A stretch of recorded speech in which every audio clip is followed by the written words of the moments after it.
Maybe she thinks we ransacked the classroom before she arrived and threw all the notes, and how she was supposed to run the day. Whatever the reason, she's getting madder and madder. With no lesson to go by, Dawn finds a language arts paragraph in some random book, but then she chooses Parker to read it aloud. So obviously he takes forever to sound out the first word, and because we've been giving her a hard time all day, she picks now to decide that somebody's yanking her chain, when Parker's the only one who isn't. So she sends him to the principal's office.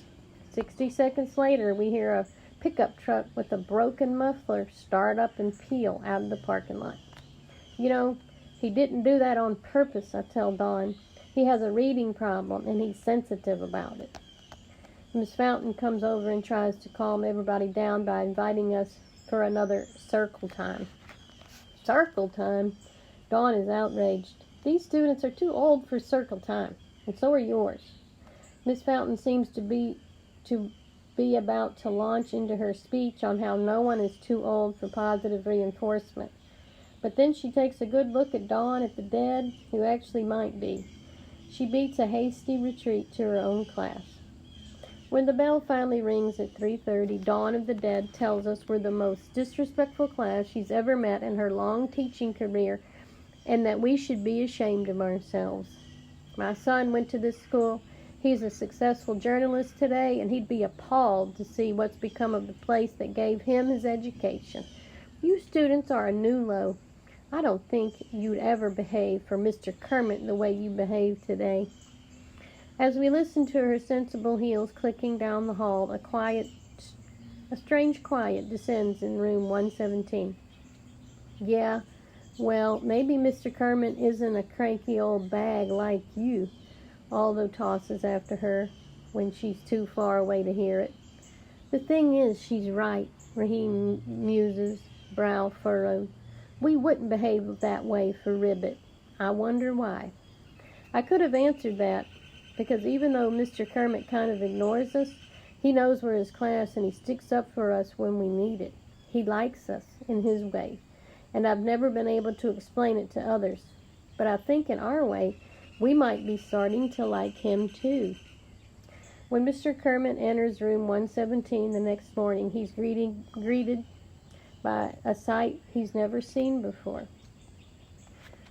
The seven of us, quiet and attentive, seated at our desks, hands folded, eyes front. Let's face it, there's no way Dawn of the Dead said anything good about us yesterday. This, then, is payback time, and none of us are looking forward to it.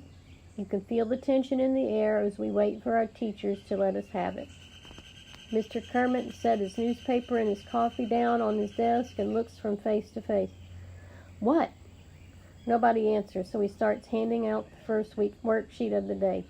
The instant the papers hit our desk, there's a pen in every hand and all heads are down. Out of the corner of my eye, I see the teacher pull up short, frowning. This is another first.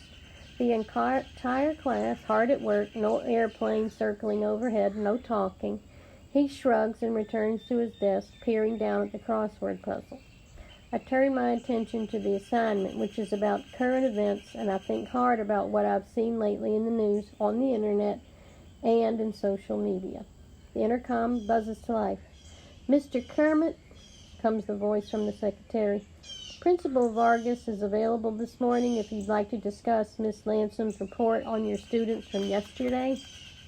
You can almost hear the jarring sound of a needle scratching across a vinyl record. We all freeze, staring up at our teacher. If Dawn of the Dead filed the report, you can bet she gave us a Z minus. No, Mr. Kermit replies. Thanks anyway. That gets our attention. Is Mr. Kermit so detached from reality that he doesn't think anything that happened yesterday was bad? Or is it that he never read Dawn's report, just like he never reads any of our work? The mood in room 117 lightens a little. Whatever the reason, it looks as if we might be off the hook. It occurs to me that maybe Mr. Kermit never reads our stuff because none of the unteachables ever hand in anything worth reading. That's an easy fix. There's an essay question on the back of today's worksheet, and I make up my mind to knock it out of the park. The prompt is about mass transit, subways, buses, and light rail trains. I believe in that kind of thing anyway. I'm from LA, where our transit systems are a joke, and what do we get for it? Traffic jams and pollution. Pretty soon the entire page is full, and I'm only getting started. I approach Mr. Kermit's desk. Ribbit has pushed his puzzle aside. He's examining a memo from the office. I catch the heading, Report of Substitute Teacher, across the top. He notices me, and I search his eyes for any reaction to what has to be a horrible rundown of her day with a class of unteachable barbarians. Are you really mad at us? I ask in a small voice. He looks like the question never occurred to him. There are two sides to every story, he says, finally. He reaches down and slides the report into the trash can. Is there something I can do for you? He adds, obviously wishing I would go away. Can I have more paper? His brow furrows. For what? My essay. I ran out of space. That causes kind of a stir in our class. In SCS 8, kids do too little work, never too much. Mr. Kermit's back into his puzzle now. It's almost as if he's hoping I'll forget what I asked for and leave him alone. So can I have it? I persist. He looks blank. The paper. Yes, fine. Where is it? He gets up from his desk and surveys the room, and it's like he suddenly found himself in some strange exotic location, a place he's never seen before. He leads to a storage closet and opens the door, empty except for the cobwebs. He turns to me, completely helpless. Maybe Miss Fountain has extra paper, I suggest. I'm on it. Parker bolts for the door so suddenly that he knocks over his desk and goes flying. He face plants on the floor, springs right back up, and disappears into the hall. The next thing we hear is Miss Fountain's voice from the next room. Parker, you're bleeding. He has a driver's license, Barnstorm sneers. The kid can barely walk. Parker is back a few minutes later holding a wad of pink-stained paper towels to his bloody nose. He hands me a sheaf of lined paper, also pink-stained. I fill 4 full pages before I'm done with my essay, and I'm pretty satisfied with it.